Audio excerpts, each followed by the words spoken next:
બિલકુલ આપણે કલેક્ટરને આઈએએસ કહીએ છીએ અને જે જિલ્લાના પોલીસ વડા હોય એને આઈપીએસ કહીએ છીએ આપણે, બરાબર. અને આપણને ખ્યાલ હશે આ બંને હોદ્દાવાળી પરીક્ષા યુપીએસસી મારફતે લેવાય છે, યુનિયન પબ્લિક સર્વિસ કમિશન, જે તમે ટીવાય પછી આપી શકો છો. એટલે તમારું ટાર્ગેટ કલેક્ટર બનવાનું હોય તો તમારે એમએ કરવાની કોઈ જરૂર નથી. તમારે ટીવાય પછી શાંતિથી બેસીને ઘરે તૈયારી કરવાની અથવા સમાજની લાઇબ્રેરી હોય કે સરકારી લાઇબ્રેરી હોય એનો ઉપયોગ કરવાનો. આપણે એમએ પીએચડી બીએડ કરવાની કોઈ જરૂર નથી, કેમ કે જરૂર માંગતા જ નથી એ લોકો, બરાબર. કોઈ ફિટનેસમાં સારા હોય, એમને પોલીસ લાઈનમાં જવું હોય તો તમારે ટીવાય પૂરું થઈ ગયું. ટીવાય પછી આપણે આપણી રોજ દોડવાનું ને રોજ વાંચવાનું, એ આપણી તૈયારી, બરાબર.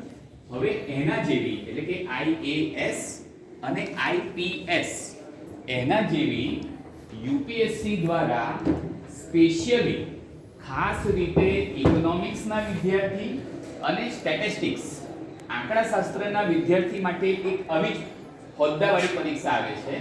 એનું નામ છે આઈઈએસ, ઇન્ડિયન ઇકોનોમિક સર્વિસ.